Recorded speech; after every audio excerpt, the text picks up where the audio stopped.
Boa tarde a todos os ouvintes. Está começando agora mais um bate-papo cultural do Instituto Ágora Perene. Nesta edição do BPC, abordaremos um tema que desperta grande interesse para os estudos de religião comparada, cultura e sociedade. O tema se chama O Progresso à Luz do Espiritismo, que é o título do mais recente livro publicado pelo jornalista e escritor Lucas Berlanza. Lucas Berlanza é jornalista, colunista e presidente do Instituto Liberal, membro refundador da Sociedade Tocqueville e sócio honorário do Instituto Libercracia.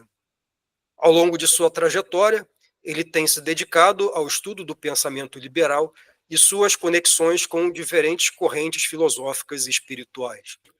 É autor, coautor e organizador de diversas obras e ministra cursos sobre temas liberais. No bate-papo de hoje, vamos explorar a visão filosófica e social do Espiritismo de Allan Kardec, suas origens históricas, suas interações com a ciência e os desafios que enfrenta no mundo moderno. Além disso, discutiremos os pontos de convergência entre o espiritismo kardecista e o pensamento liberal do século XIX e XX, e também a difusão da doutrina espírita no Brasil e suas relações com outras tradições filosóficas e espirituais. Então, boa tarde, Lucas, tudo bem? Boa tarde, Tiago. Boa tarde a todos os ouvintes. Tudo bem? Uma grande satisfação conversar com você e com todos que nos assistem, falar sobre esse livro que a gente lançou de maneira independente, que é O Progresso à Luz do Espiritismo, como diz o título da live, é também o título da obra, em que eu tentei desenvolver um pouco esse contraste entre a maneira como as várias correntes de pensamento sustentaram a ideia da relação entre o melhor e o tempo e como o Espiritismo vê esse assunto. Então, espero que seja uma conversa de alguma maneira esclarecedora para quem nos acompanhar. Perfeito. Bom, então vamos começar agora a nossa primeira pergunta. No seu livro, O Progresso à Luz do Espiritismo, você analisa a visão filosófica e social do Espiritismo de Kardec. Quais são os principais traços desse pensamento e o seu impacto cultural no Ocidente? Bom, o Espiritismo, considerando a palavra com um sentido específico ligado à obra de Kardec, porque a palavra Espiritismo tem uma longa história de polissemia que ela experimenta, e isso desde antes de Kardec. É até bom a gente traçar um pouco esse panorama para poder definir bem, delimitar bem o objeto que nós estamos abordando, porque antes de Kardec apareceu a palavra Spiritism em inglês, ainda na década de 1850, nos Estados Unidos e no Reino Unido, em referência ao movimento espiritualista moderno como um todo, do qual o espiritismo é uma subdivisão. A gente pode falar um pouco mais sobre isso logo adiante.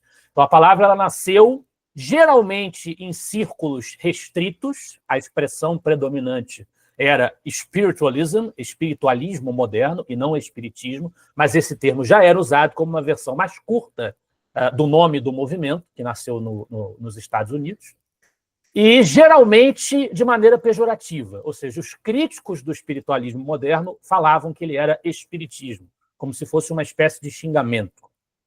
Kardec, na França do século XIX, a partir da fundação, da publicação de O Livro dos Espíritos, a primeira edição, em 1857, ele adota a versão francesa desse termo, spiritisme, como a designação do movimento que ele estava fundando ali, da doutrina que ele estava consolidando, porque ele queria distinguir a crença na possibilidade de comunicação com os espíritos, a crença na mediunidade, do espiritualismo filosófico eclético que já existia na França, era praticamente a ortodoxia filosófica da França do século XIX, com Victor Cousin e companhia, seria a filosofia oficial dos chamados liberais doutrinários franceses, e também distinguir a ideia de espiritismo da ideia filosófica geral de espiritualismo, como sendo apenas a admissão da existência de algo além da matéria, algo além do mundo material.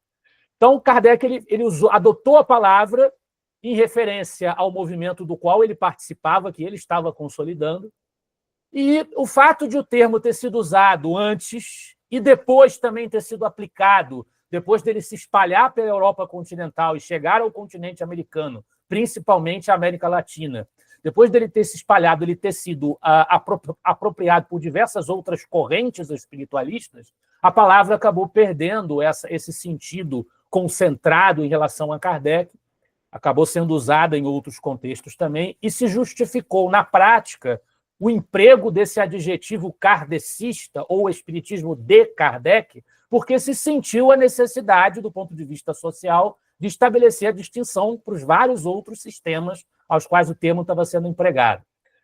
Então, quando eu falo em espiritismo, quando nós, os espíritas brasileiros, sobretudo, falamos em espiritismo, nós já estamos automaticamente atrelando a palavra à corrente estabelecida por Kardec. Então, nesse sentido, o espiritismo, ou doutrina espírita, ou doutrina dos espíritos, seria a corrente de pensamento organizada nos livros de Allan Kardec, cuja origem teórica é atribuída à iniciativa de inteligências invisíveis, chamadas espíritos, que nada mais são do que os seres humanos despidos do corpo físico, do corpo material, constituindo-se como uma proposta de pensamento que versa sobre a natureza dos espíritos, a natureza desses espíritos, os próprios autores dessa doutrina, da qual, consequentemente, Kardec seria um coautor ao colimar os seus ensinos e organizá-los, que versa sobre a natureza dos espíritos e suas relações com o mundo material ou mundo corporal, bem como acerca das consequências morais que decorrem do conhecimento dessas relações. Então, o espiritismo seria basicamente isso. Em termos de princípios fundamentais do espiritismo, é óbvio que não dá para a gente fazer um resumo muito abrangente no tempo que a gente dispõe numa única conversa, mas a gente pode pegar alguns princípios muito mais destacados que nós separamos num outro livro nosso, escrito em coautoria com Éric Pacheco, A História Geral do Espiritismo.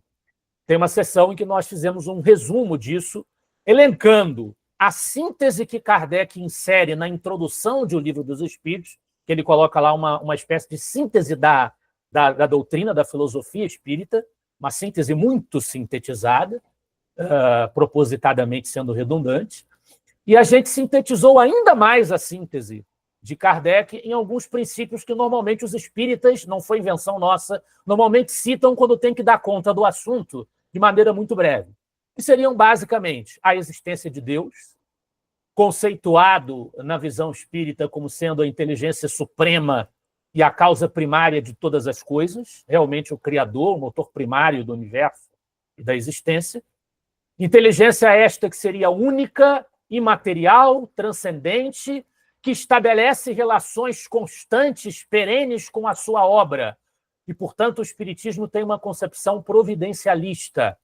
Existe a providência divina, mas esta relação se dá mediante a execução das suas leis naturais, que ele mesmo criou e mantém, e não através da sua derrogação para produzir fatos especiais em determinado momento da história.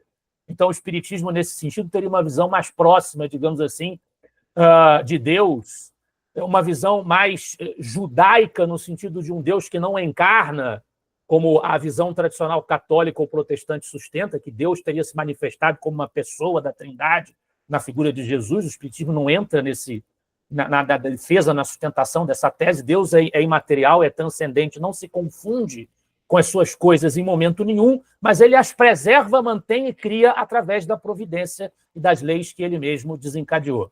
Segundo princípio seria o espírito, a sua pré-existência e a sua imortalidade.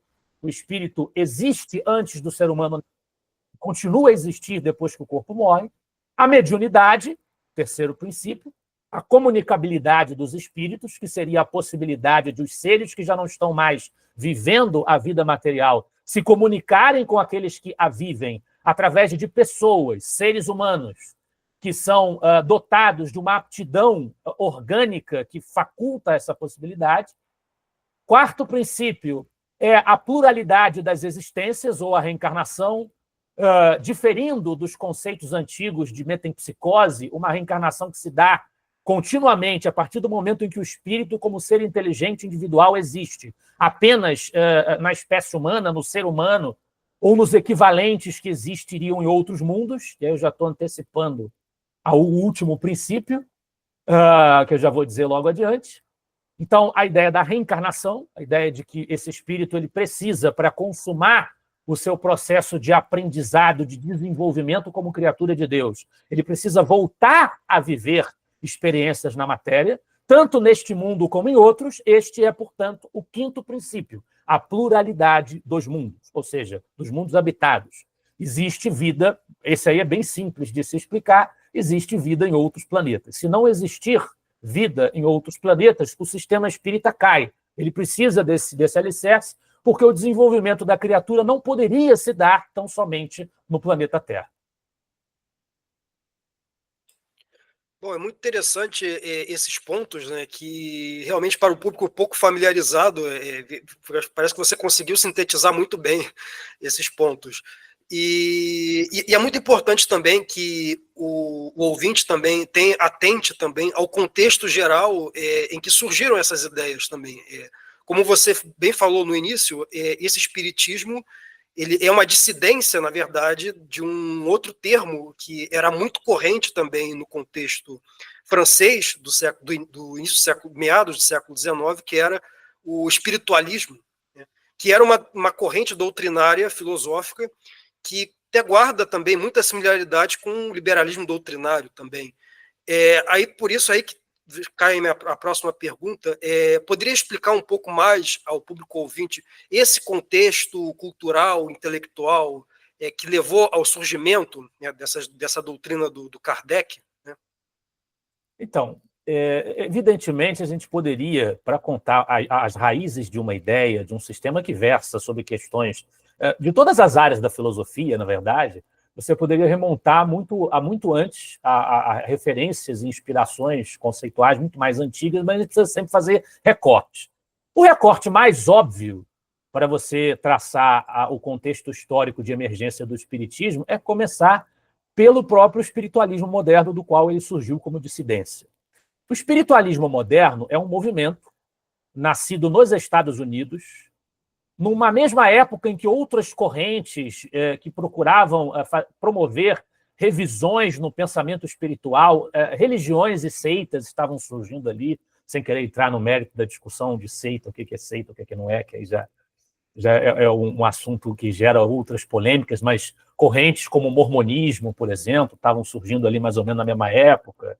Então, o espiritualismo moderno nasce nesse contexto, nos Estados Unidos, tem uma data de nascimento oficial, por assim dizer, que seria o dia 31 de março de 1848, que diz respeito a um episódio que aconteceu em uma região chamada Hydesville, com um grupo de 3 irmãs, que são as famosas irmãs Fox dos Estados Unidos, que, vivendo ali numa região ruralizada, numa casa ali em Hydesville, elas começaram a, aparentemente, manifestar uma comunicação com o espírito de um mascate que tinha desencarnado, e é a expressão que os espíritas costumam usar para se referir ao espírito que se libertou do corpo por ocasião da sua morte, né? Elas começaram a estabelecer uma comunicação com esse mascate mediante um fenômeno que os espíritas costumam chamar de tipologia. Você tem um objeto, os móveis da casa, e eles começam a bater, e aquela batida ela é codificada para expressar uma mensagem, quase como no famoso código Morse. Você tem cada batida equivale a uma letra ou equivale a uma palavra, e aí você constrói uma comunicação. Elas começaram a se comunicar com aquele espírito daquele mascate que se apresentou como tal, identificando que aquelas 3 irmãs tinham essa aptidão, chamada mediunidade, de maneira enraizada no seu organismo, mais bem desenvolvida, mais bem florescida, a ponto de permitir e facultar aquela comunicação com aquele espírito. Então, a partir daqueles fatos que se deram em Hydesville, muitos outros grupos, a começar pelos próprios Estados Unidos, se interessaram por essa fenomenologia que apareceu ali, que chamou a atenção ali, e recuperando também algumas fontes teóricas mais antigas. Emanuel Swedenborg seria uma delas, a teoria swedenborgista, que influencia também o esoterismo ocidental de maneira geral, mas ela exerce uma influência no espiritualismo moderno. A teoria de Andrew Jackson Davis, que foi um médium até anterior às irmãs Fox, que se inspirou um pouco no socialismo utópico francês de Charles Fourier e nas teses swedenborgistas. Ele dizia que Swedenborg era um espírito que o orientava na concepção da sua obra, da sua filosofia harmônica, como alguns chamariam.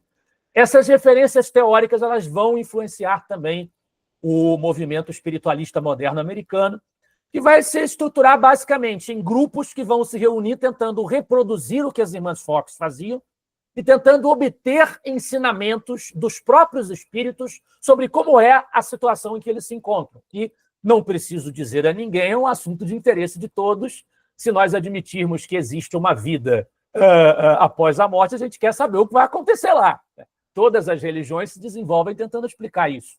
Então, o espiritualismo moderno é esse movimento que concebe a existência da mediunidade num contexto moderno, pós-iluminista, e procura, portanto, racionalizar essa interação, encontrar metodologias que possam tornar mais objetiva a apreensão de informações que esses espíritos trazem, e eles passaram a fazer isso em diferentes grupos. Era um movimento que não tinha uma definição centralizada. O principal fator de unidade do movimento espiritualista moderno eram os jornais. Eles passaram a publicar revistas, periódicos. O espiritualismo inglês tinha lá a Light, que era uma revista muito importante do movimento espiritualista. Então, eles se identificavam através de periódicos.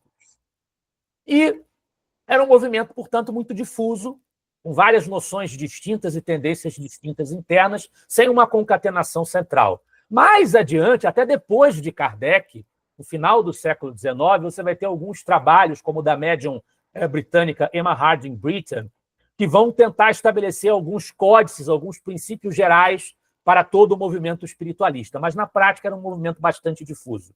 Esse movimento chega, para encurtar a história, na Europa continental, chega na França, sob a forma das mesas girantes, que eram encontros que se faziam em salões franceses, a elite francesa, em que essa moda do espiritualismo moderno se traduzia através do mesmo fenômeno da tipologia, que começou lá com as irmãs Fox, e também da sematologia, que é a tentativa de expressar também sentimentos através dos objetos.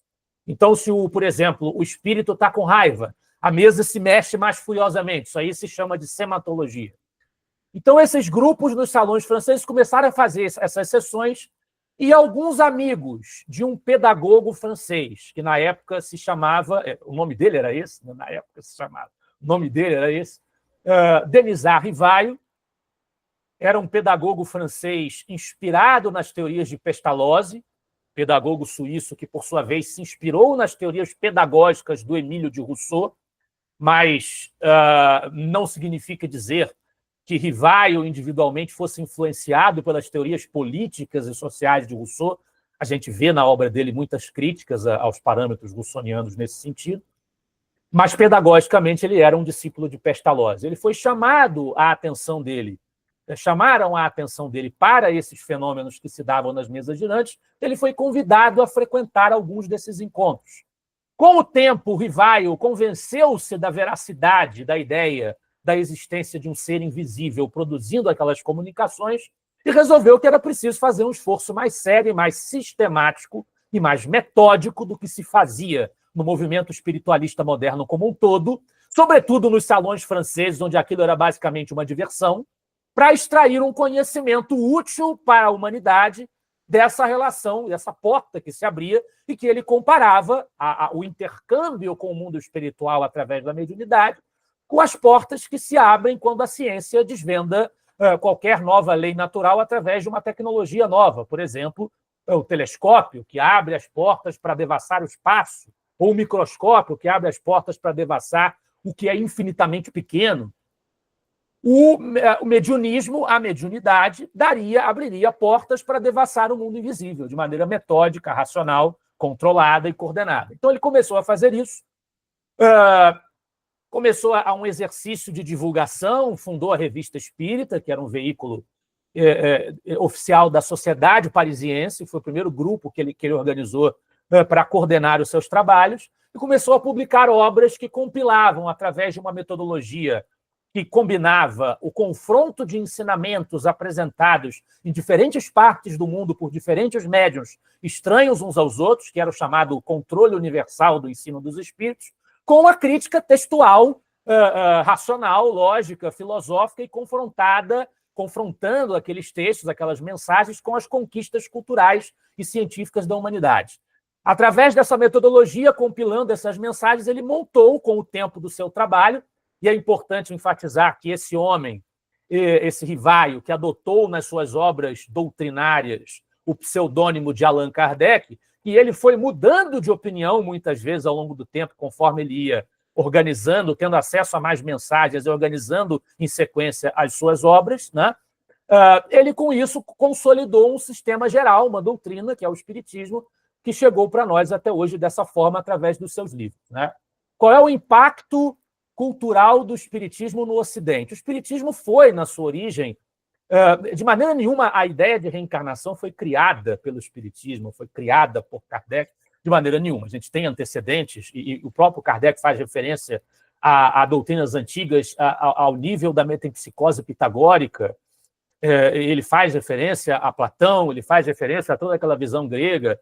Temos os entendimentos orientais que têm a sua semelhança, embora também tenham as suas profundas diferenças com relação à ideia reencarnacionista espírita, mas a ideia de você voltar a viver no mundo material, o Espiritismo não inventou essa ideia, e mais próximo ao Espiritismo, você tinha alguns filósofos alemães, de poucos séculos antes, e muito mais próximo, no próprio século XIX, você tinha alguns filósofos franceses da época de Kardec, um pouco anteriores a ele, incluindo os pensadores do socialismo utópico, Charles Fourier, Jean Renoir, Pierre Leroux, que já falavam em metempsicose, já falavam em reencarnação, já estavam popularizando essa ideia na França pouco antes de Kardec. Então, de maneira nenhuma, ele inventa isso, mas a gente pode afirmar que, no contexto, sobretudo, da América Latina e da Europa continental, o Espiritismo ele ajudou a popularizar essa ideia da maneira como ela é entendida hoje, de forma mais usual, né?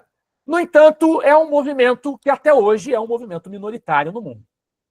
O Brasil é, de longe, o país em que o Espiritismo tem a maior relevância cultural, social, filosófica, de maneira absoluta, de longe, embora seja um grande exagero dizer que ele não existe nos outros lugares, mas ele é muito mais forte no Brasil, muito mais representativo no Brasil. Então, o Brasil é onde ele teve mais impacto. Existem outras localidades como um movimento minoritário, concentrado em círculos muito restritos. Então, o impacto do Espiritismo no Ocidente, eu diria que foi mais do ponto de vista da popularização da ideia da reencarnação do que um impacto generalizado no pensamento. Então, o Espiritismo permaneceu uma corrente muito restrita a círculos minoritários. Se você somar com o movimento espiritualista moderno anglo-americano, ele ganha mais peso, porque Kardec também enxergava, também é importante que se diga isso, ele enxergava tudo isso, apesar da diferença de pensamento, notadamente no campo da reencarnação, e notadamente do ponto de vista de ele ter compilado uma doutrina sistematizada, mas a concepção de Kardec, o espiritualismo moderno anglo-americano e o espiritismo são dois ramos de uma mesma família. Então, a gente se vê como a mesma coisa, só que com diferenças pontuais. Diferenças até algumas éticas, porque os médiuns americanos e ingleses, muitas vezes, eles cobram para exercer a mediunidade, ao passo que Kardec condenava majoritariamente esse emprego, porque ele entendia que o desinteresse era um indicativo muito forte da veracidade da fenomenologia e que seria um desserviço a gente mercadejar com a mediunidade, que, aliás, não é uma conquista. Ela é uma aptidão que o sujeito nasce dotado dela, em maior ou menor grau, e, portanto, ele não tem que mercadejar com essa aptidão. Mas ele via tudo como parte de uma mesma família, o espiritismo e o espiritualismo anglo-americano. Mas mesmo se nós somarmos, evidentemente, é um movimento que, do ponto de vista formal, tem muito poucos adeptos no mundo. Mas ideias como reencarnação, mediunidade, né, pluralidade dos mundos mesmo, que circulavam no âmbito do espiritismo e do espiritualismo moderno, são ideias que, de certa maneira, penetraram até na cultura pop. A gente vê filmes que falam sobre isso, até em Hollywood, Ghost, por exemplo, me vem à cabeça. Então, essas ideias, de maneira geral, tiveram um impacto no imaginário do Ocidente, mas a adesão formal e consistente ao pensamento espírita ainda é uma coisa muito restrita. E é curioso você falar, só aproveitando para pegar o gancho, essa influência cultural também, há de se ressaltar, como você falou, foi muita influência, muito destaque também entre os círculos das elites francesas também. Então, eu queria que você fizesse meio que uma relação, se há alguma relação entre essa doutrina do espiritismo francês ou anglo-americano com as camadas das classes médias e as classes altas, ou é algo disseminado em todas as classes?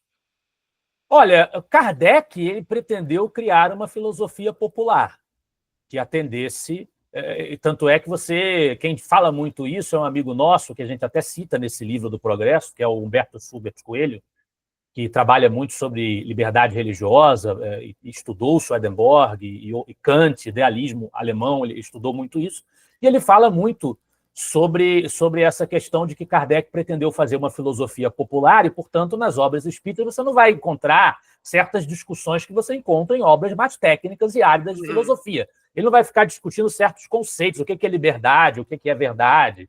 Na doutrina espírita não tem essa discussão. Então, ele pretendeu fazer uma filosofia popular. E, na época dele, isso atraiu o interesse de operários. Claramente, você vê menções na Revista Espírita da influência do espiritismo sobre o movimento operário. E Kardec até se ufana disso, no sentido de que ele entendia que o espiritismo poderia ser um instrumento moralizador do operariado, a fim de prevenir o operariado contra filosofias antissociais, beligerantes. Nós estávamos vivendo um contexto de emergência do socialismo também. E Kardec ele até apresentava como um dos benefícios do espiritismo a contribuição que ele dava à ordem social, demonstrando que ideias baseadas em aspirações materialistas, afobadas e revolucionárias não seriam benéficas à humanidade. O espiritismo ofereceria isso aos operários. Então, ele declarava, ele se ufanava de ver que a doutrina alcançava os círculos do operariado e dizia claramente que se eu tenho mais satisfação em apertar a mão, tem uma frase de Kardec em que ele fala isso, eu tenho mais satisfação em apertar a mão do homem humilde, do operário, que é sincero, que é devotado, do que do potentado cujo coração está congelado.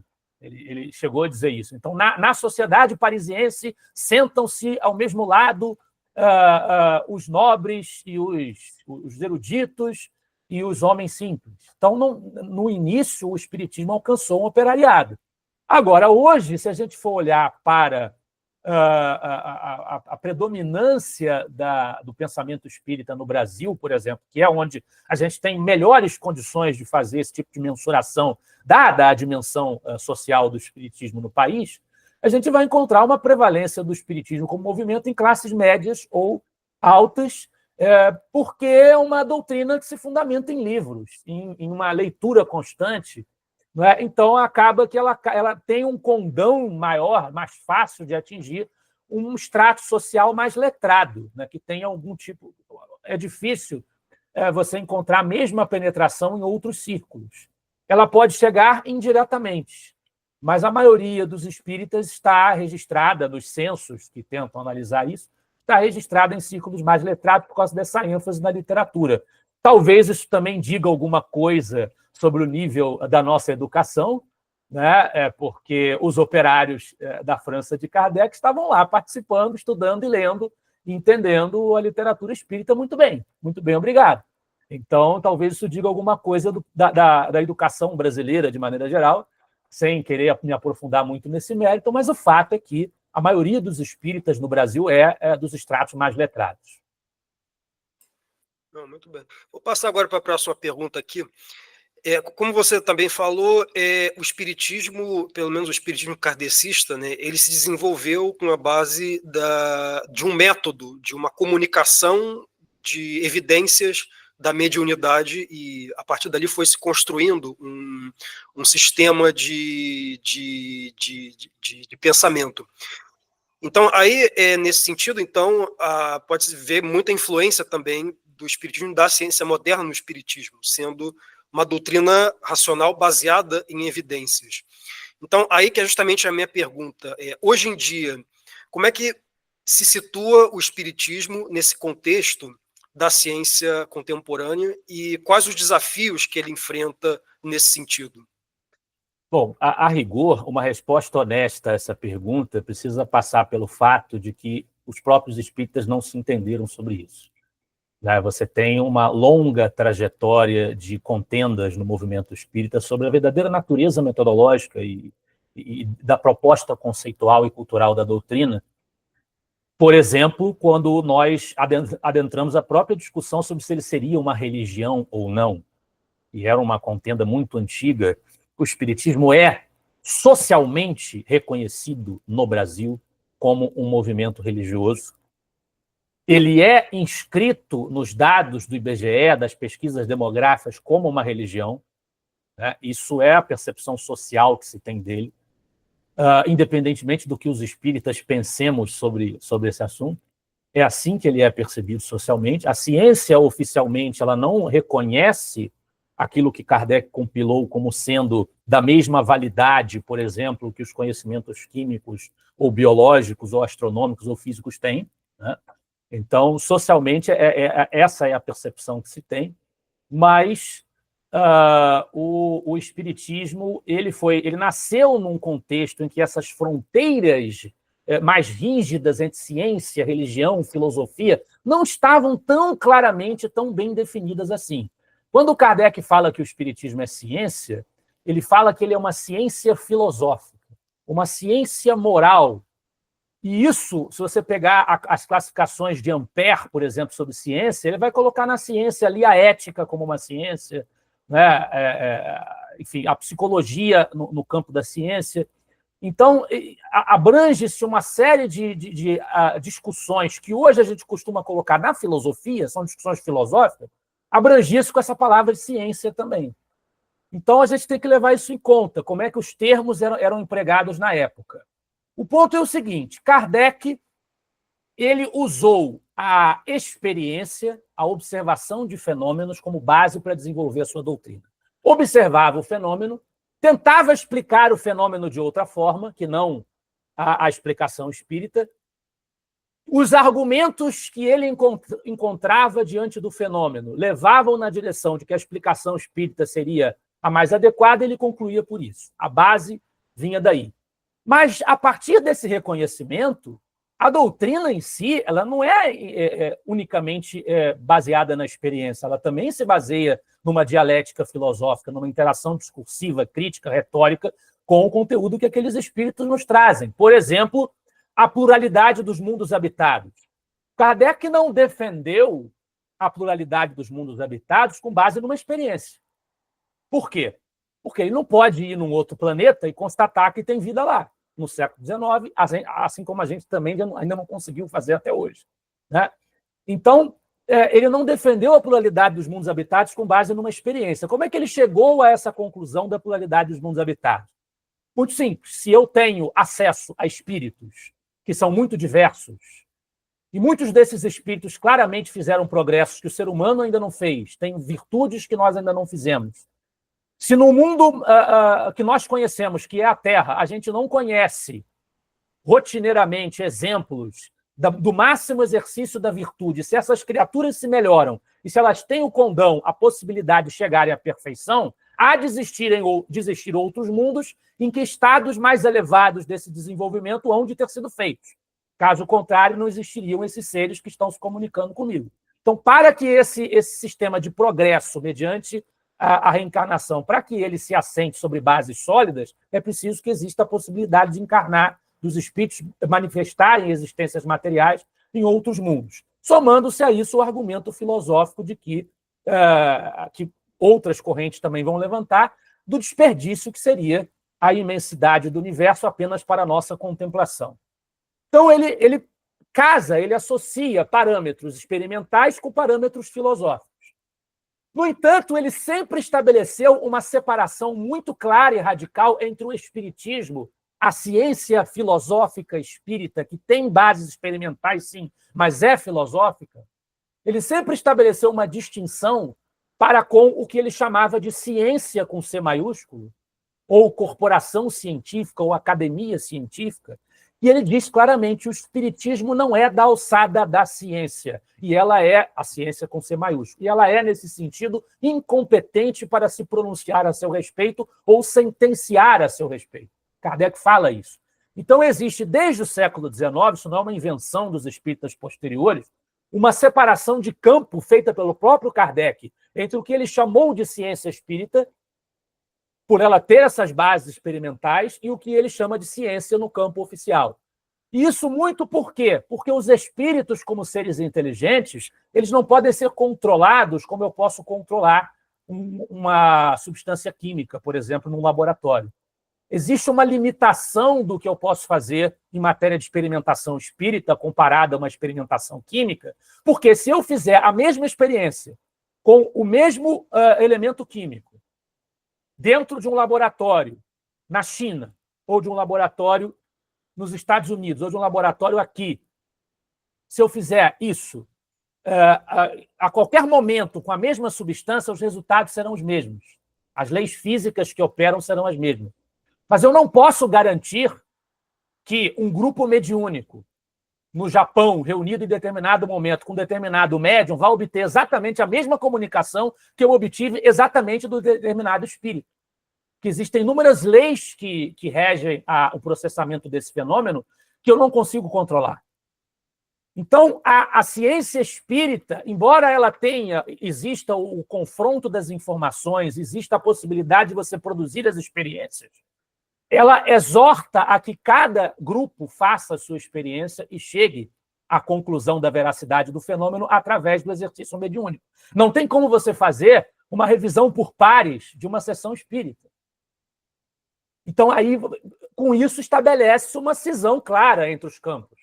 O que não significa que o espiritismo não seja verdadeiro, que a verdade esteja apenas dentro de um laboratório com um cientista de jaleco branco. Então, eu entendo que existem esforços de espíritas até muito mais versados em filosofia da ciência do que eu. Cosme Massi, Silvio Schibeni trabalham nesse assunto, que tentam estabelecer semelhanças entre o pensamento de Kardec acerca do trabalho que ele fez e teorias científicas modernas, como a teoria de um Thomas Kuhn, por exemplo. Eu vejo que eles citam muito esse autor, os paradigmas kanianos. Mas eu entendo, pessoalmente, que existe, desde Kardec, um campo de separação entre o que se chama de espiritismo e a ciência propriamente dita, no sentido oficial. Se a gente usa a palavra religião para se referir ao espiritismo, os espíritas, e Kardec fez isso no século XIX, ele se pronunciou nesse sentido, os espíritas questionam, por exemplo, que com isso você se confunde com a ideia de formalismo, de liturgia, que o espiritismo não tem. Se falar que o espiritismo é uma religião, você está confundindo as pessoas, porque as religiões têm o seu sacerdócio, têm as suas práticas rituais exteriores, então você confunde as pessoas. Mas eu entendo que simplesmente dizer, sem nenhuma outra consideração, que o espiritismo é uma ciência, também desperta alguns problemas de forma, porque imediatamente vão perguntar onde está a faculdade de espiritismo, onde está o laboratório de espiritismo, onde estão as revistas com peer review de espiritismo. Então, eu prefiro apresentá-lo como uma doutrina, uma corrente de pensamento, um paradigma de existência que tem bases experimentais, ele se fundamenta na observação de um fato e não apenas na elucubração filosófica. Então, ele se baseia na experimentação de uma fenomenologia, mas que tem características próprias que exigem uma experiência que obedece a condicionantes próprios que não se enquadram perfeitamente nas exigências que a maioria das corporações científicas fazem hoje. Então, ele é um movimento à parte do movimento das corporações científicas. E isso que você bem apontou, justamente, por exemplo, não podemos colocar os espíritos num tubo de ensaio. Quer dizer, isso talvez diz mais sobre as limitações epistemológicas da própria ciência moderna, que é algo que se aplica talvez não só a essa questão da mediunidade, como também às próprios fenômenos sociais, né? Que se aplica à ciência da sociologia, da economia. Também se aplica a mesma coisa, também não podemos botar um sistema complexo como a economia dentro de um tubo de ensaio. Não podemos submeter esse esse processo econômico a experimentações do mesmo tipo que as ciências naturais. Então, é um problema generalizado epistemológico da própria metodologia da ciência moderna. Então, ela não consegue entregar esse tipo de conhecimento que nós conseguiríamos ter de maneira precisa, né, caso avaliássemos questões da biologia, da química, da física. Então, é uma questão estrutural, né, do que a própria ciência pode fazer, né? Não se pode mais do que isso, né? Exato. O que Kardec quis fazer foi estabelecer uma base mais positiva, dialogar com esse campo de pensamento da ciência moderna na sua própria linguagem, aproximando a questão espiritual de uma base fenomênica, de uma base factual que pudesse ser acessada pelas pessoas, e, nesse sentido, ela pode ser acessada pelas pessoas no mundo inteiro, porque o Espiritismo considera que há médiuns no mundo inteiro e as sessões espíritas podem ser feitas no mundo inteiro. Mas isso não significa que o Espiritismo tenha condições ou que tenha a pretensão de equivaler à química, à física ou à astronomia. Vou passar agora para a próxima pergunta aqui. Você também é um estudioso, já escreveu livros também sobre o pensamento e a história das ideias, né? Principalmente o liberalismo político. Então, por isso, eu aproveito também para perguntar, já que você se vincula muito também a essa área também do estudo das histórias das ideias liberais, do espiritismo, você nota alguma confluência entre esse espiritismo e o pensamento liberal no século XIX, nesse sentido? Eu sempre tomo muito cuidado para não misturar muito as estações, porque Kardec recomendava isso, né, que o espiritismo não deveria se imiscuir em contendas político-ideológicas. Infelizmente, a gente vê que o movimento espírita hoje está sendo assaltado por esse tipo de contenda, como outras correntes espiritualistas, religiosas, também vêm sendo. Eu procuro evitar misturar muito as estações, mas, inevitavelmente, a obra doutrinária ela tem identificações com a matriz liberal moderna, quando, por exemplo, você reconhece direitos naturais, que John Locke também reconhecia, a liberdade de pensamento, a liberdade de consciência, um direito à propriedade também é consagrado na doutrina espírita, uma propriedade honestamente adquirida. O Livro dos Espíritos claramente enaltece isso. Existe um elogio de Kardec à abertura das relações econômicas entre as diversas culturas no Evangelho segundo o Espiritismo, um elogio nada disfarçado ali. E existe também uma crítica que Kardec faz aos sistemas socialistas da sua época, principalmente no livro Viagem Espírita, em 1862, e na Revista Espírita, onde ele faz uma clara separação entre espiritismo e comunismo. Então, quando ele toma essas posições, de maneira geral, o espiritismo claramente ele se coloca em oposição a teorias que pretendam, por engenharia social, por vias autoritárias, substituir as relações espontâneas entre os indivíduos que o liberalismo preconiza sob a forma do Estado de Direito, né, a economia de mercado. O espiritismo, claramente, ele não dá para você conciliar o pensamento que Kardec organiza nas suas obras e que ele redige com o pensamento marxista ortodoxo, por exemplo, com o fascismo, com a teocracia, com uma doutrina reacionária, teocrática, religiosa, por exemplo, católica, um integralismo católico da vida, um tradicionalismo antiliberal, não dá para conciliar. E, nesse sentido, ele está atrelado intrinsecamente à ideia moderna de liberdade, que o liberalismo foi a tradição social e política que cristalizou. Mas não existe um compromisso do espiritismo com uma militância liberal. Kardec, na Revista Espírita, ele faz elogio a diversos autores de diversos quadrantes político-ideológicos. Eu posso citar para você aqui. Obviamente, como eu já disse, os socialistas utópicos franceses, principalmente Fourier, mas Jean Renaud também, que foi um dissidente do saint-simonismo, eles têm ideias muito parecidas com as ideias espíritas, e Kardec reconheceu isso, mas no seu catálogo racional para se fundar uma biblioteca espírita, que foi uma das últimas obras que Kardec lançou, em que ele recomendava livros que ele entendia serem interessantes que o espírita tivesse na sua biblioteca, incluindo livros contra o espiritismo, ele, ao recomendar a teoria dos 4 movimentos de Fourier, ele diz claramente ali: as obras de Fourier se aproximam do espiritismo, principalmente no que diz respeito à reencarnação e à pluralidade dos mundos. Em muitos outros aspectos, porém, se afastam. E existe na Revista Espírita também um texto sobre Fourier em que fica claro a limitação da proposta social de Fourier, em que se lê que Fourier pretendeu criar harmonias, fabricar harmonias, é a engenharia social, que, na verdade, já existem no universo. O universo é harmônico. Então, não cabe ao homem trabalhar para criar comunidades ideais que sejam harmônicas. O universo é harmônico. Isso está na Revista Espírita. Então, ele elogia esses autores pelas aproximações com relação à ideia espírita, de vida após a morte, de reencarnação, mas não endossa suas teorias sociais. Também cita na Revista Espírita Joseph de Maistre. Alguém vai acusar Kardec de ser um ultramontano defensor do resgate do antigo regime, ou coisa que o valha de maneira nenhuma, mas ele elogia algumas passagens de Demestre. E tem uma passagem muito elogiosa, ele se refere a ele como um homem de grande valor, cujo pensamento nós precisamos consultar.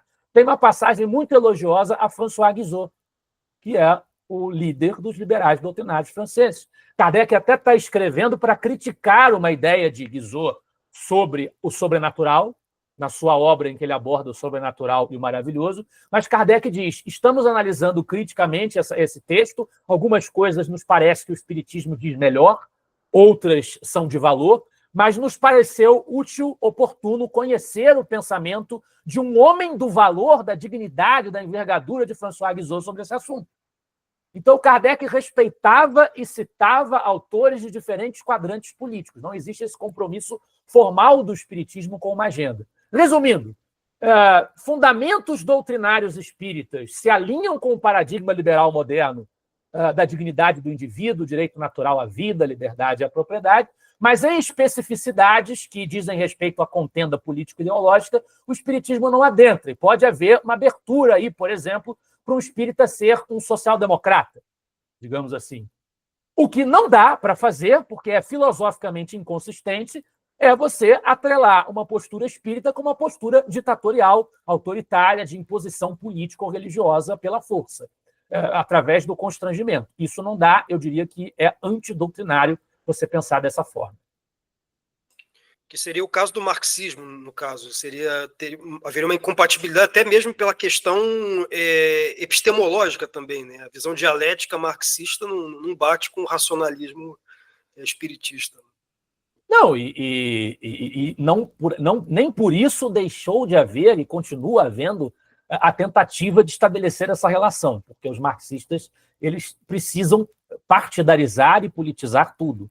Então, a gente tem esforços no sentido de construir uma tradição espírita marxista que tentam ligar alhos com bugalhos, ligar uma teoria histórica providencialista e espiritualista com o materialismo histórico dialético. É uma completa... E com a luta de classes, com a exortação à violência, a ideia de que o dominado tem que suplantar o dominante e estabelecer uma ditadura do proletariado. Kardec é bem claro no ensaio dele sobre liberdade, igualdade e fraternidade. Ele escreve lá, esse ensaio está em Obras Póstumas: não adianta esperar apenas que o pequeno derrube o grande, porque quando ele derrubar o grande, ele se tornará um tirano por sua vez. Esse não é o caminho é que a criatura busque a sua espiritualização, a sua moralização, busque ser virtuosa. Somente assim se constroem as bases de uma sociedade sadia, não através de atalhos ou de engenharia social. E a engenharia social rima com autoritarismo, com você usar o dispositivo do Estado para fabricar uma sociedade que caminhe na direção que você quer. O espiritismo é completamente avesso a qualquer proposta nesse sentido. Vou passar agora para a próxima pergunta aqui. O Brasil é um país, sabemos, que de grande destaque em termos de disseminação do pensamento espírita e kardecista desde o século XIX. A que você atribui esse grande êxito espiritual dessa corrente por aqui? Bom, é uma pergunta bem complexa de responder por conta da pluralidade de fatores que podem ser suscitados tanto para explicar o sucesso do espiritismo no Brasil, quanto para explicar o fracasso do espiritismo socialmente falando, na própria Europa, onde ele surgiu, em alcançar a envergadura que ele alcançou aqui. Eu preciso frisar isso porque existem movimentos espíritas com continuidade histórica mais do que centenária em outros países. Não é que não exista o espiritismo nos outros países, mas ele ficou muito restrito a minorias. Você vai encontrar, por exemplo, nas Filipinas, que também são uma sociedade de formação católica, colonização, assim como o Brasil, você vai encontrar nas Filipinas um movimento espírita relativamente robusto, comparado com muitos outros países, que tem características próprias e que também acentuou uma dimensão religiosa na sua prática do espiritismo. E eles, inclusive, eles se aproximaram do que foi feito pelos espiritualistas modernos dos Estados Unidos e da Inglaterra, que reforçaram tanto a dimensão religiosa da coisa, que passaram a se organizar em igrejas espiritualistas, e não mais em centros ou sociedades, como acontece em qualquer movimento que se vincule à ideia de Kardec. Os espíritas filipinos, eles adotam Kardec como referência, mas eles, mesmo assim, eles desviaram-se para essa direção de formarem igrejas e de apresentarem a ideia de que os espíritas filipinos produziram uma complementação relevante à obra de Kardec, uma espécie de continuação do seu trabalho. Da mesma forma, a gente vai encontrar no caudaísmo vietnamita, que é uma religião de lá, Kardec como um dos profetas do caudaísmo. Então, existiu esse tipo de apropriação da figura de Kardec e da obra dele por outros movimentos. No Brasil, você tem a Umbanda, que também adotou a obra de Kardec como referência, embora, evidentemente, você não possa dizer que a Umbanda, em todos os aspectos, ela está concentrada em reproduzir os parâmetros que Kardec estabeleceu na sua obra. Ela era uma religião sincrética com elementos de várias outras fontes. Então, mas existe um espiritismo com movimento histórico, por exemplo, no México, Francisco Madero, que foi presidente no início da Revolução Mexicana, era espírita. Existe um espiritismo com grande peso histórico também na própria Espanha. Amália Domingo Soler, por exemplo. Enfim. Mas o movimento espírita, em primeiro lugar, isso coincide com as grandes guerras mundiais. No passado, entre o final do século XIX e o começo do século XX, o movimento espiritualista americano, inglês, e o movimento espírita da América Latina e da Europa continental faziam congressos conjuntos. Eles se encontravam, trocavam impressões, apesar das diferenças que existiam entre eles. Eu já apontei duas, na verdade, a reencarnação e uma aceitação mais tranquila por parte dos anglo-americanos do mercadejamento da mediunidade. Mas eles se congraçavam em congressos. Quando a Primeira Guerra Mundial aconteceu, esses congressos começaram a se desfalecer, não aconteciam mais. Os países em que o espiritismo tinha mais presença social foram submetidos a ditaduras que prejudicaram o movimento espírita. Isso acontece na própria França, com a ocupação nazista, acontece na Espanha, em Portugal, com as ditaduras de Franco e Salazar, acontece em Cuba, que tinha um movimento espírita muito forte, ainda é um dos países que tem mais espíritas no mundo depois do Brasil, mas que vivenciou uma sequência de ditaduras, ditadura de Fulgêncio Batista, ditadura comunista que existe até hoje. Então, uma série de regimes autoritários perseguiram e desarticularam o movimento espírita. O movimento espírita enfraqueceu internamente por concessões teóricas que foram feitas na Europa ao esoterismo, principalmente. E no Brasil, na América Latina, foram feitas concessões à religiosidade popular tradicional, que acabaram. Eu penso que no Brasil, talvez, a abertura da nossa sociedade, uma sociedade, repito, de colonização católica, com um sincretismo inerente na sua formação, coisa que a gente vê nas Filipinas também, que talvez isso tenha favorecido a permanência do espiritismo como um movimento relevante, ainda que à custa de uma certa deturpação da sua identidade metodológica e epistemológica. E na Europa, os espíritas que acabaram aderindo ao esoterismo não conseguiram preservar essa consistência e essa vinculação corrente, contínua, com a obra e o referencial de Kardec. No Brasil, a gente fez isso, apesar de ter feito esse desvio mais religiosista. E também o espiritismo sofreu na Europa continental o questionamento da psicanálise freudiana, que atrapalhou muito o movimento espírita por lá, tentando trazer outras explicações baseadas no inconsciente, no subconsciente, para os fenômenos mediúnicos.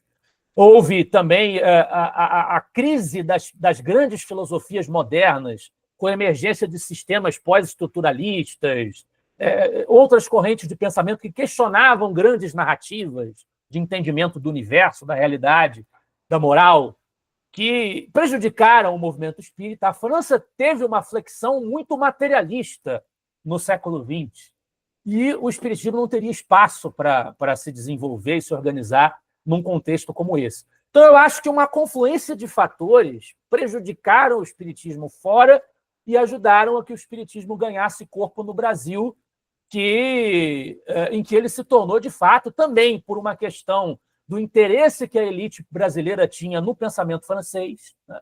Ele se tornou, de fato, uma referência cultural e filosófica no nosso país. Quer dizer, ou seja, você teve no Brasil essa abertura, no caso, às religiões populares, o candomblé, a Umbanda, e fora você teve também, como você falou, essa expansão dessas correntes esotéricas, a nova era também.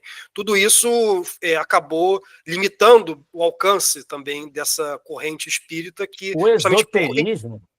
O esoterismo foi um adversário contumaz do espiritismo. E parasitou o movimento espírita e espiritualista moderno e causou um estrago muito grande por dentro. Poucas pessoas chamam a atenção para isso, mas é um fato. A gente teve um problema muito sério com os esotéricos, inclusive um dos maiores críticos do espiritismo é um esotérico, que também criticava outras correntes esotéricas, que é René Guénon. Então, o espiritismo teve um problema sério com a ciência e os materialistas, teve um problema sério com a religião organizada, teve um problema sério com a ditadura, com as ditaduras que tomaram conta dos países onde havia movimentos espíritas já mais bem estabelecidos. Ele teve um problema sério com os desdobramentos filosóficos contemporâneos que afetaram fundamentos em que ele se alicerçava, prejudicaram, tiraram vigor desses fundamentos. Não significa que não seja mais possível você defender alguns desses fundamentos, mas houve um prejuízo social por conta da prevalência dessas teorias filosóficas. Então, muita coisa atacou o espiritismo, muita coisa prejudicou o seu desenvolvimento. E foram muitos os fatores também que favoreceram a sua sobrevivência no Brasil como posto avançado, embora, repito, não é que não exista no resto do mundo. No nosso livro História Geral do Espiritismo, a gente mostra como é o movimento espírita nos outros países. A gente identifica lá fundadores antigos, centros que existem há muito tempo, existem continuidades históricas, mas nada que se compare ao que foi possível fazer no Brasil. Entendo eu, às custas de algumas deturpações que hoje segmentos do movimento espírita estão trabalhando para consertar. Vou passar agora para a próxima pergunta. Como foi bem falado também no início dessa conversa, essa ideia da visão reencarnacionista talvez seja um dos principais elementos distintivos do kardecismo. E como você falou, isso é algo não é novo, isso já existe já em diversas outras correntes espirituais orientais, existe na metempsicose de Pitágoras, de Platão, todos eles, de certa maneira, remetiam a essa ideia do reencarnacionismo. E quais os paralelos e contrastes que você observa entre essa visão moderna espírita do reencarnacionismo, que surgiu nesse contexto, né, da ciência moderna pós-iluminista, com as tradições antigas, como o budismo, que também tinham essa crença do reencarnacionismo? Eu acho que tem dois grandes problemas que separam a visão espírita de muitas dessas visões orientais que a gente encontra nas tradições mais antigas e até visões da própria metempsicose antiga dos gregos, dessa tradição que vem da antiguidade. Existem dois grandes problemas que a gente encontra aí. Um é o problema do individualismo. O espiritismo ele é, como eu disse, moderno no que diz respeito ao seu entendimento do indivíduo, da pessoa humana, ele é moderno, defende alguns argumentos que a tradição moderna individualista alicerçou, e ele entende que a criatura humana, enquanto ser espiritual, ela precisa preservar a sua individualidade. Ela precisa preservar a existência de uma personalidade humana. Ela não pode ser um agregado de compostos que se dissolvem com o tempo, e aí, como você tem algumas interpretações mais ortodoxas do budismo Theravada, você vai encontrar a ideia de que, na verdade, a alma, o que existe em nós além do corpo, são agregados espirituais, e alguns desses agregados se esfacelam e outros vão reencarnar ou renascer em outras realidades, em outros corpos, né? Essa ideia de esfacelamento da individualidade, o Espiritismo não admite. O Espiritismo não admite nenhuma doutrina que cheire a panteísmo. A ideia de que a alma humana se confunda com outra coisa, com um todo, e que depois de um certo momento nós vamos nos confundir com esse todo totalmente, nós vamos nos dissolver nesse todo. O Espiritismo não admite, ele está muito ligado a esse parâmetro moderno da pessoa humana, do indivíduo, que tem que continuar a existir. Porque se ele não continuar a existir, o Espiritismo entende que a consequência moral disso ele é muito parecida, por mais que se enfeite essa consequência, é muito parecida com o materialismo, com o ateísmo. O que adianta eu continuar a existir depois que eu morrer, se eu vou existir como uma massa disforme destruída num todo? Não adianta nada para nós. Então, o Espiritismo ele afirma a individualidade da criatura que permanece existindo, não obstante ela atravesse as várias etapas reencarnatórias, enquanto as doutrinas tradicionais do Oriente não necessariamente fazem isso. E uma outra diferença é que nessas doutrinas a gente vai encontrar, por exemplo, a admissão da reencarnação em animais, ou em plantas, ou em monstros, ou em qualquer outra coisa que exista na cosmologia dessas correntes. E o Espiritismo não admite isso, ele admite apenas... Se o espírito já é o ser inteligente, consciente de si mesmo, e se as reencarnações têm uma finalidade progressiva, ou seja, uma finalidade de aprendizado, da criatura melhorar, de ela viver experiências que vão acrescentar a sua instrução, ao seu conhecimento e a sua moralidade, não faz sentido nenhum que a criatura, depois que desencarnar, ela vá reencarnar como um bicho que não vai ter experiências mais sofisticadas ou que tragam um acréscimo de conhecimento àquela criatura. A reencarnação ela obedece a uma lógica progressiva e não a uma lógica punitiva. Alguns poderiam dizer, numa versão mais barateada, por assim dizer, do pensamento hindu, é óbvio que o hinduísmo é muito mais complexo do que isso, mas alguns poderiam dizer, por exemplo, que sujeito tal adquiriu um karma, para usar a expressão deles, né? Ele ficou carregado porque ele cometeu tal ato. Então, ele vai ser punido reencarnando como uma mosca, por exemplo. Vai reencarnar como uma mosca. O que é que o ser humano poderia aprender vivendo a vida de uma mosca? O Espiritismo não admite isso, porque é uma doutrina essencialmente pedagógica. O universo para o Espiritismo é uma experiência pedagógica. Tudo para o Espiritismo é pedagogia. Então, não faz sentido, dentro dessa visão, que a criatura retroaja, que ela vá viver uma experiência mais bruta. Até existe a possibilidade de uma lição moral ser entronizada na criatura, para ter uma experiência, por exemplo, de uma limitação das faculdades cognitivas que nós podemos experimentar quando nós temos as chamadas doenças mentais, enfermidades dessa natureza. Aí, evidentemente, fisicamente falando, a criatura pode se encontrar numa encarnação posterior, se aquilo tiver uma utilidade pedagógica para ela, ela pode se encontrar numa situação mais limitada do ponto de vista físico em comparação à que ela tinha antes. Mas se transformar numa mosca, se transformar numa formiga, uma criatura que não tem esse desenvolvimento que o ser humano tem, não teria nenhuma utilidade para nós. Então, nesse sentido, essas doutrinas divergem muito. Uma outra corrente também, que isso também surgida de maneira paralela ao espiritismo no século XIX e também foi muito popular também na Europa, no Ocidente, foi a teosofia de Helena Blavatsky. E notamos que ela também fala de temas muito paralelos também, muito parecidos, similares ao espiritismo, como essa ideia da reencarnação, a mediunidade, mas sabemos que há muitas divergências, diferenças fundamentais. A teosofia não é o espiritismo. E aí que está a grande pergunta, como é que o pensamento espírita vê essa corrente da teosofia e em que ponto essas visões divergem entre si? Houve uma tentativa de aproximação na França com os sucessores de Kardec, principalmente Pierre Gaëtan Lemarry, que tentou criar uma teosofia espírita, e por aí você vê o que eu quis dizer com essa ideia de que a penetração esotérica no movimento espírita ela foi um problema para o movimento espírita europeu. Eu não vou dizer para vocês, não vou ser atrevido de dizer que isso explica o fracasso do espiritismo, de maneira nenhuma. Tem muitos outros problemas que atrapalharam o desenvolvimento do movimento espírita. Mas essa penetração esotérica foi um desses problemas.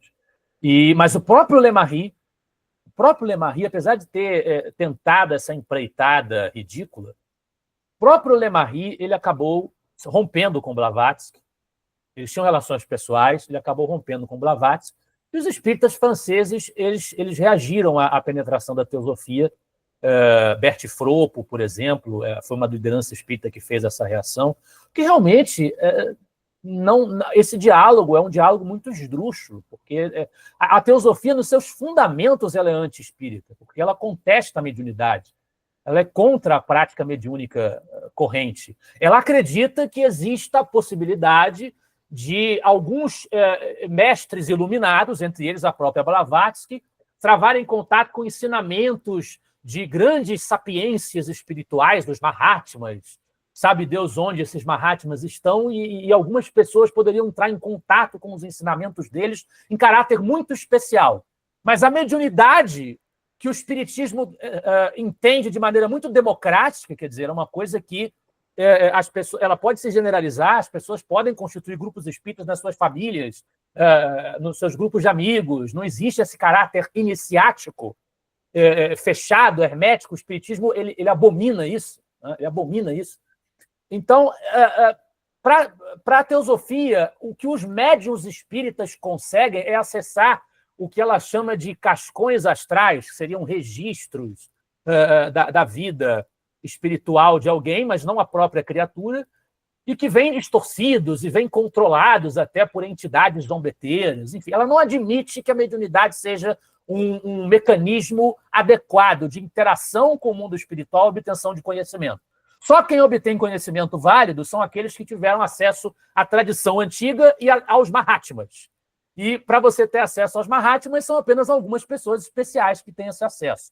Afora uma série de outras teorias que a teosofia advoga, uma quantidade estabelecida de reencarnações.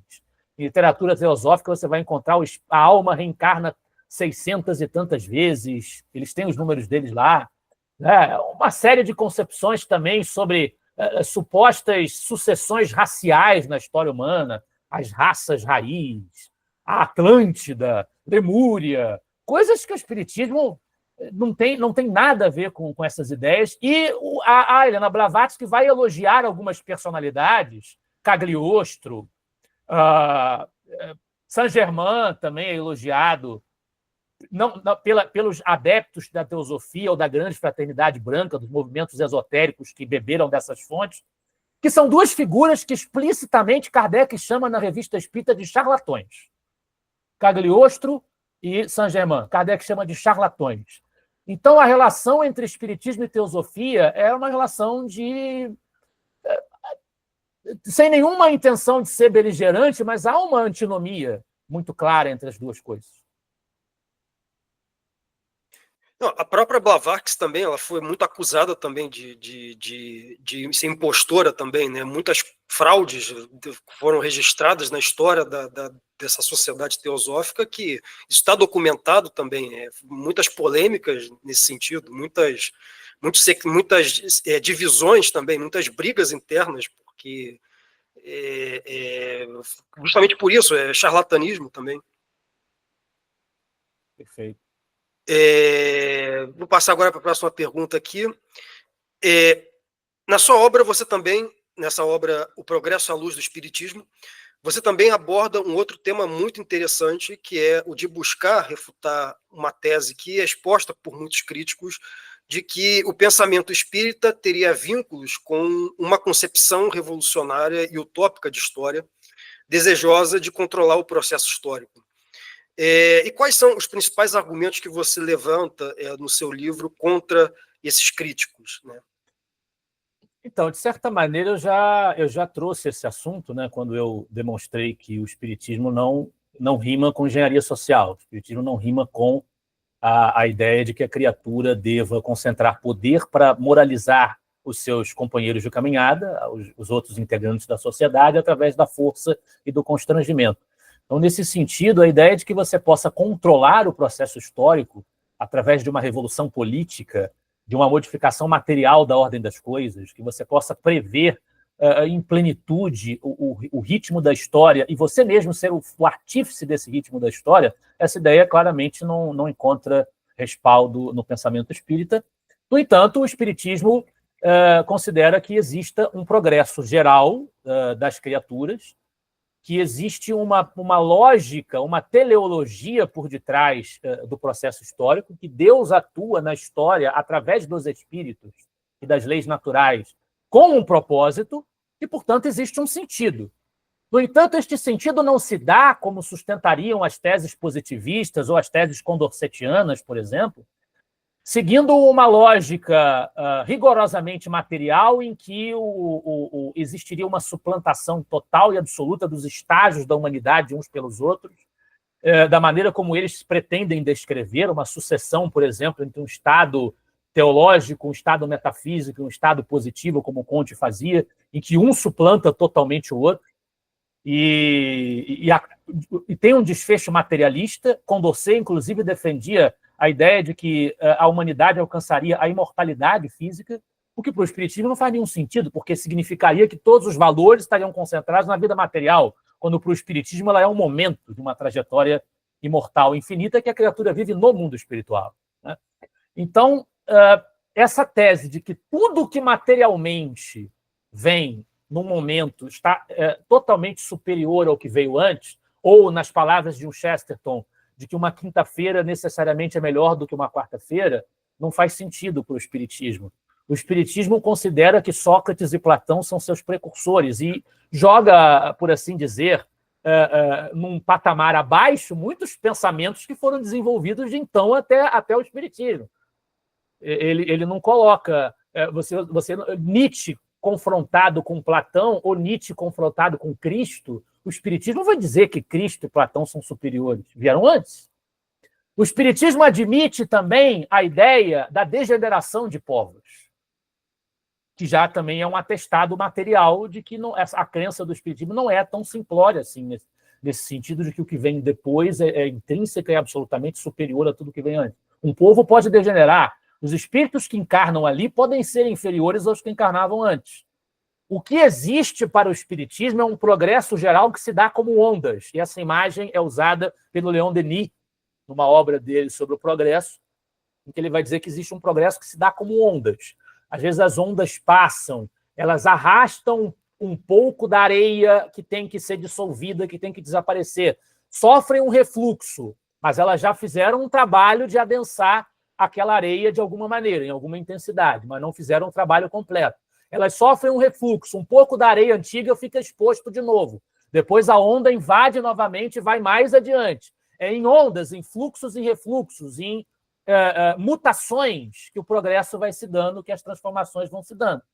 O que não pode o espiritismo também admitir é a ideia do decadentismo generalizado, a ideia reacionária de que a modernidade e o futuro da humanidade, a humanidade caminha para o cataclisma total, o apocalipse total, porque significaria menosprezar o propósito divino para a sua criação, acreditar que Deus criou tudo para que o homem aniquilasse ou que nada tivesse propósito, que nada tivesse sentido, mas também não pode admitir o presentismo e o imobilismo, que as coisas fiquem paradas, porque elas simplesmente não ficam paradas.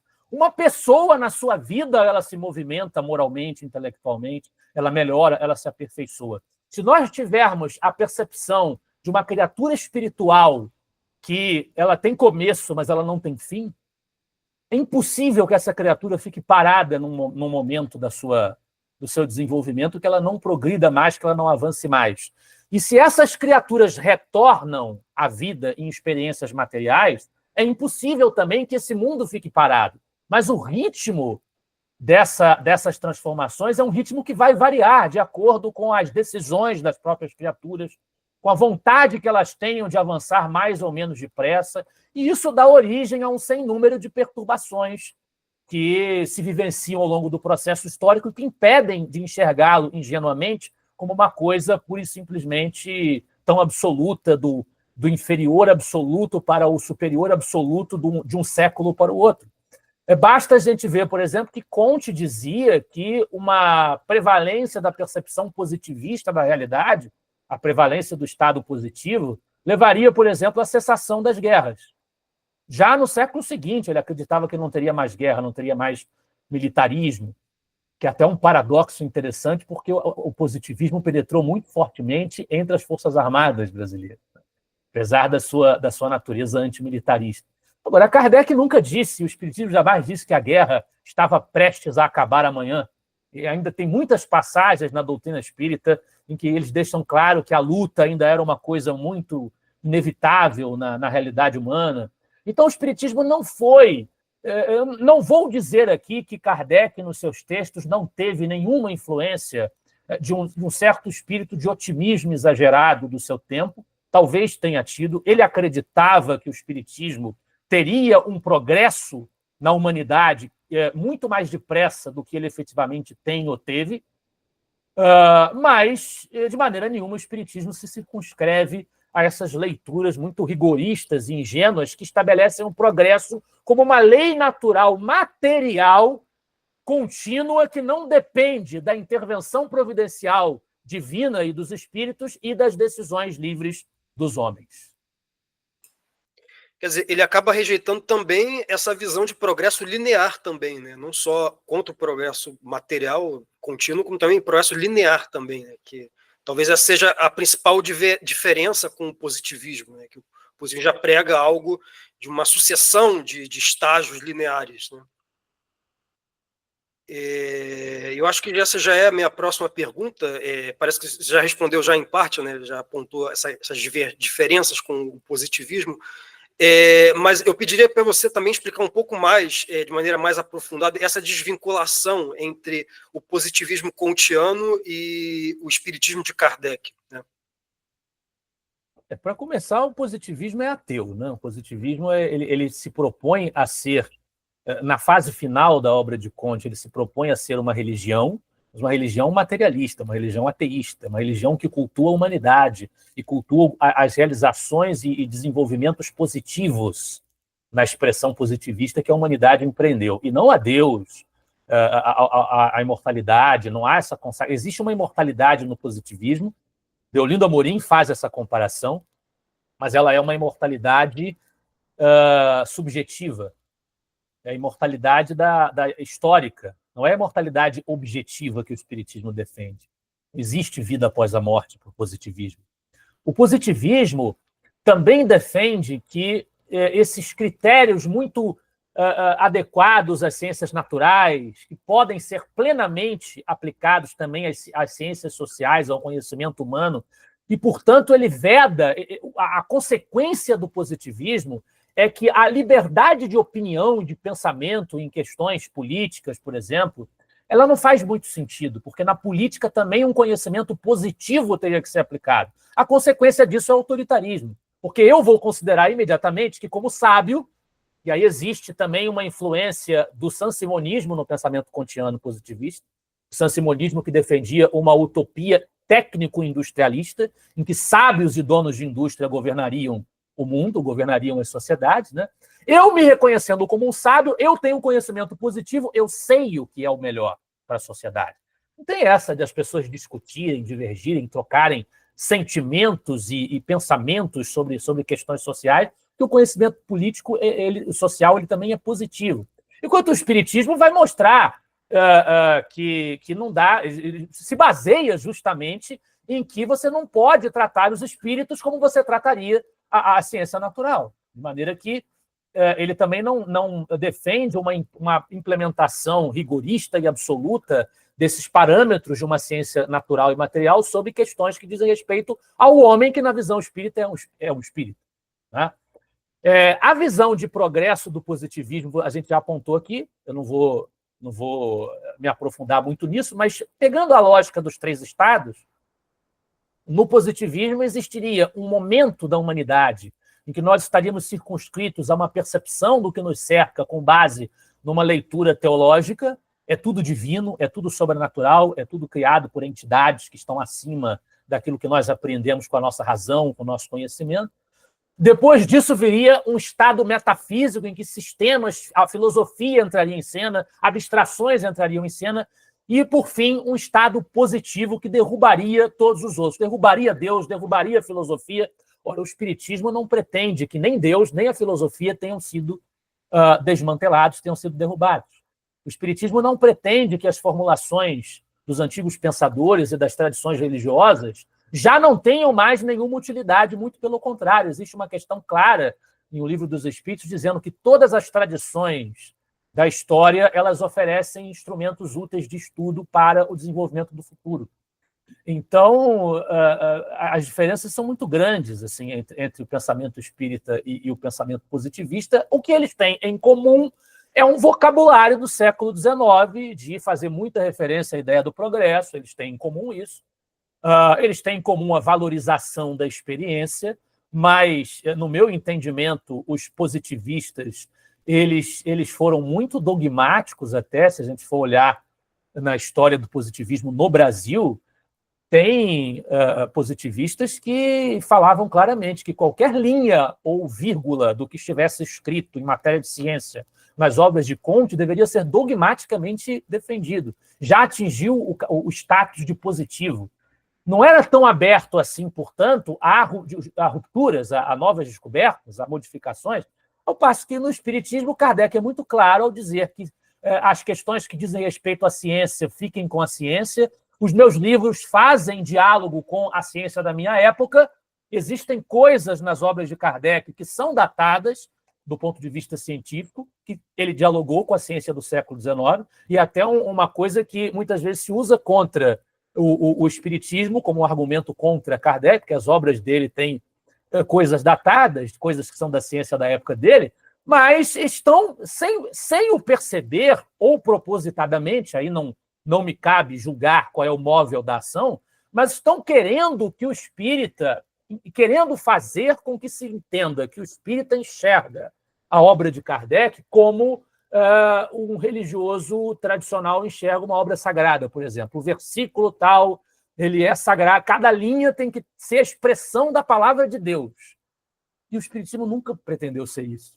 Ele nunca se propôs a ser isso. Então, faz parte da identidade dele que existam erros do ponto de vista do diálogo com a ciência da época. E Kardec fala, o que for descoberto pela ciência é da competência metodológica dela. Respeitem a ciência. As leis espirituais e morais são um departamento, as leis naturais e físicas são outro. Respeitemos as ciências que se ocupam de estudar as leis naturais e físicas. Fiquemos com o nosso departamento. E mesmo que nesse departamento, se algum dia, o que no nosso entendimento não aconteceu, mas se algum dia o espiritismo for demonstrado em erro, Kardec falava claramente e desprendidamente, se estivermos em erro, estamos em erro. Sejamos humildes em reconhecer que estamos em erro. O conhecimento avança. Nós não podemos ficar petrificados. Né? Então, assim, e de muitas maneiras eu acho que os positivistas não foram muito fiéis a esse espírito na implementação prática da sua proposta filosófica. Então, tem muitas diferenças, tem semelhanças de atmosfera, do momento em que as doutrinas surgiram, as questões que elas tratavam, de vocabulário, mas se formos perscrutar a essência filosófica dela, não tem como, e os espíritas combateram os positivistas no século XIX. Você vê no Brasil até um espírita brasileiro, ao qual eu tenho muitas críticas teóricas, Bezerra de Menezes, que é muito famoso. No Brasil, Bezerra de Menezes escreveu contra o positivismo nos jornais. Positivismo, essa doutrina, essa seita materialista, e Kardec escreveu na Revista Espírita que o positivismo era uma das faces do materialismo, uma das várias correntes em que o materialismo se organizou. Apesar de ele falar sempre em ciências positivas, em ter um espírito positivo, mas ele falou do positivismo na revista, citou o positivismo como uma das correntes materialistas. Então, na verdade, as diferenças são muito grandes. O Bezerra de Menezes também é famoso, realmente tem até um filme também sobre ele, né? Se passou recente. Vou passar agora para a próxima pergunta aqui, já estamos quase na reta final aqui. Na sua obra, você aborda também sobre a teoria social de Kardec da sucessão das aristocracias. No que consiste essa teoria? Bom, primeiro é importante lembrar que esse texto é um texto de obras póstumas, ou seja, a gente sempre faz essa distinção quando fala de obras de Kardec, porque obras póstumas, como diz o nome, é um compilado de textos que pessoas posteriormente reuniram, publicaram. A gente não tem como afirmar peremptoriamente que todos aqueles textos representam o estado final do pensamento de Kardec antes da sua morte. Então, a gente não considera obras póstumas como uma obra fundamental do Espiritismo. Mas tem muitos textos muito interessantes para compreender, trazer alguns nuances ao pensamento de Kardec, como ele enxergava o Espiritismo, e esse texto das aristocracias é um desses textos, em que ele, sem a pretensão, como nós já deixamos claro, de uma previsão minuciosa do processo histórico, que depende de muitas variáveis e que tem muitas nuances, como eu acabei de sustentar, Kardec faz uma análise didática do que se passou em matéria de organização social, de organização da autoridade, de quem comanda as sociedades humanas, e à luz do que o Espiritismo permite perceber no contato com os espíritos e na lógica geral do seu sistema, o que se poderia, em linhas gerais, antecipar que será vivido em um mundo mais elevado, em um mundo que já atingiu um estado de progresso mais elevado do que a Terra. Nesse sentido, quando ele vai construir essa abordagem, fica claro que Kardec não enxergava espaço para uma realidade em que não houvesse lideranças. A mentalidade de Kardec era muito aristocrática nesse sentido. Sempre haverá uma aristocracia. Sempre haverá pessoas que lideram, pessoas que estão mais à testa das coisas do que outras. Sempre haverá elites e massas, enfim.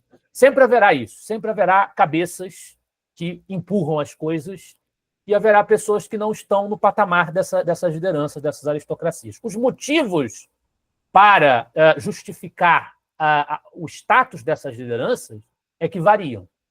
Então, mesmo vivendo numa democracia, isso eu encontro uma certa semelhança num outro autor que eu gosto muito, que é o Irving Babbitt, no Democracia e Liderança, que ele vai dizer que mesmo na democracia tem lideranças.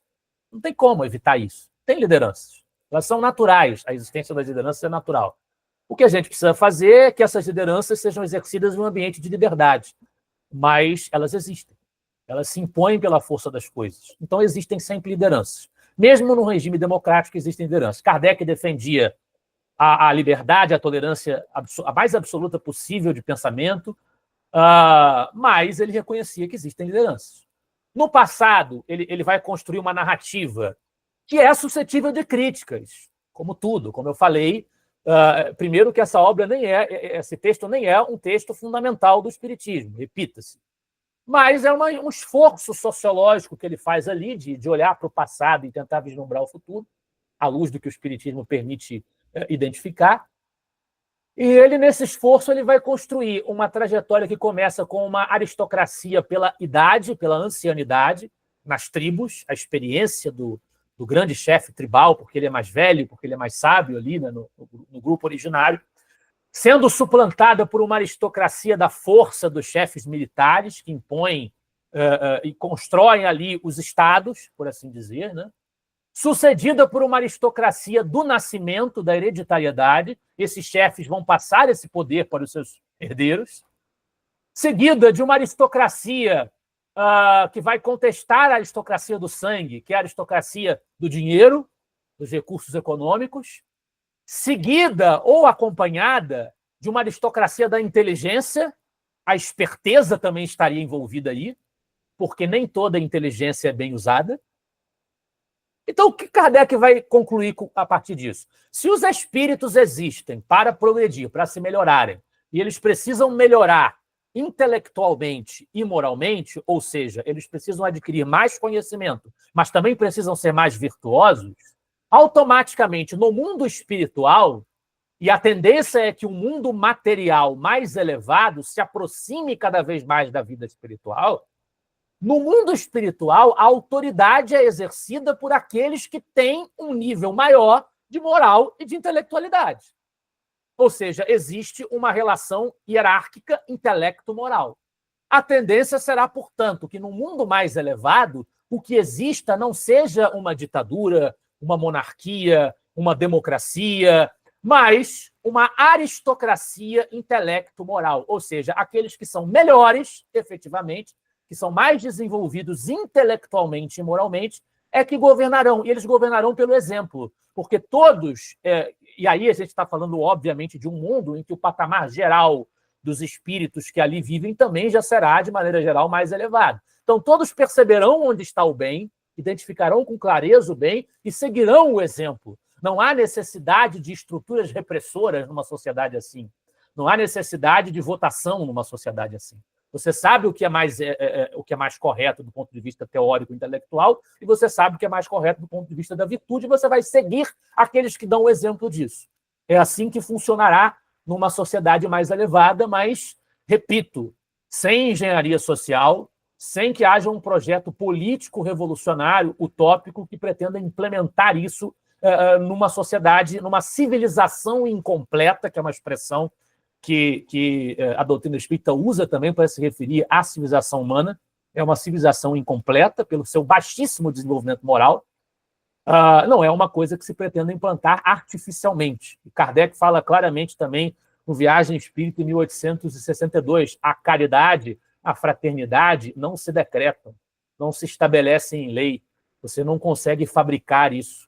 Você só cria isso com seu esforço moral íntimo, interior. Você trabalhando para ser uma pessoa melhor. Essa é a receita social do espiritismo. É o esforço da criatura para consigo mesma de se tornar melhor.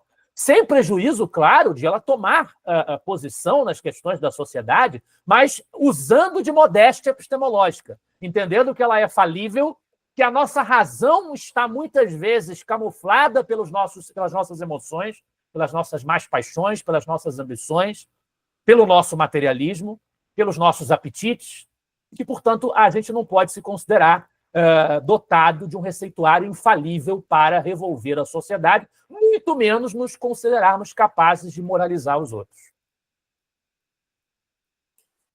Muito bem. Bom, estamos encerrando aqui a nossa entrevista do nosso podcast. Tivemos uma excelente conversa aqui com Lucas Berlanza. E como última pergunta aqui da entrevista, há algum outro ponto tratado na sua obra lançada que você gostaria de ressaltar?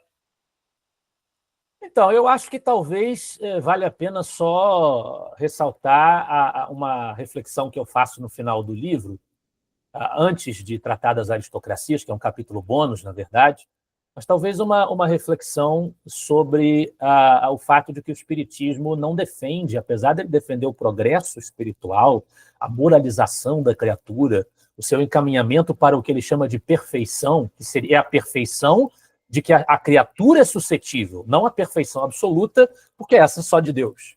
A criatura não pode se igualar a Deus. Mas do fato de o espiritismo defender isso, não se segue que ele esteja propondo a destruição da natureza humana. Existe uma discussão muito forte hoje sobre vertentes que propagandeiam a ideia de que a natureza humana não existe, ou a natureza humana pode ser desmontada e remontada como eles acham melhor, que a gente pode, pelos nossos subjetivismos, se definir como a gente quiser, independentemente das imposições naturais. Então, eu sou X porque eu quero, não é porque eu nasci assim. Esse tipo de discurso, né? E o espiritismo não rima com essas ideias de que simplesmente não existe natureza humana. O espiritismo defende a ideia de que existe uma lei natural, criada por Deus e, portanto, imutável, e não pode ser alterada. O que acontece é um exercício mais perfeito da parte que cabe à criatura dentro dessa lei natural. No Livro dos Espíritos, a gente vai encontrar, na parte terceira, o elenco das leis morais que o Espiritismo respalda, que é inspirado no Decálogo de Moisés. São 10 por causa disso. Kardec e os espíritos se inspiraram no Decálogo de Moisés, fizeram uma divisão em 10 leis morais, e lá constam a lei de sociedade, a lei de liberdade, a lei de igualdade, a lei de justiça, amor e caridade, que é a mais importante, que resume todas as outras. Enfim, todas aquelas leis ali, elas são atemporais, elas são imutáveis, e elas se refletem no que nós somos enquanto criaturas. O que vai mudar é a vivência delas, que vai ser cada vez mais plena. Nós vamos nos desenvolver no exercício delas. E, claro, lei de reprodução, por exemplo, é uma lei moral que diz respeito à relação da criatura espiritual com o mundo material, a reprodução dos corpos na matéria. Evidentemente, essa lei já não se aplica mais ao próprio espírito, mas, nesse sentido, ela não se aplica mesmo durante a sua trajetória, quando ele não está encarnado. Então, a nossa natureza em si não mudou por causa disso. Mas as outras, o fato de que nós somos seres gregários, né, de que nós somos seres que pensam, que decidem, isso sempre vai estar conosco. Então, existe uma natureza imutável na criatura. O que muda é a sua capacidade de exercício da moral e da intelectualidade, que vai se tornar, ao longo da eternidade, até alcançar-se o patamar evolutivo mais avançado da que a criatura pode atingir, vai se tornar cada vez mais perfeita. Mas existe uma natureza imutável na criatura que deriva do fato em si de ela ser uma criatura de Deus. Não, perfeito, muito bom. Encerramos aqui a nossa entrevista. Conversei aqui com Lucas Berlanza, que é jornalista, colunista e presidente do Instituto Liberal, autor do livro O Progresso à Luz do Espiritismo. O livro foi lançado, se encontra disponível à venda na Amazon, né Lucas? Exatamente. Você pode encontrar, você pode pedir a impressão dele por lá. É uma publicação, nesse caso, independente, não tem uma editora oficial, mas ele está na Wiclap, no Clube dos Autores e na Amazon, que são sites que oferecem livros por demanda. Então, você faz o pedido do livro, ele é impresso direto para você. Nesse caso, eu tive o cuidado de contratar um designer para dar um tratamento mais estético, mais adequado ao livro, porque antes nós fizemos um outro livro que seguiu essa mesma tendência, também sobre espiritismo, junto com alguns colegas espíritas, que é o Espiritismo perante seus inimigos e desafios contemporâneos, mas a gente fez meio que de qualquer maneira, do ponto de vista estético, né? A gente montou os documentos no Word, praticamente, e fez uma capa e publicou o livro na Amazon e nessas ferramentas. Esse aqui eu dei um tratamento estético mais atrativo para ele, mas é um lançamento independente, está disponível nessas ambiências virtuais que eu relacionei. Muito bom. Agradeço pela participação, disponibilidade na entrevista. Então, encerramos aqui a nossa conversa. Então, agradeço, obrigado. Até a próxima a todos, pessoal.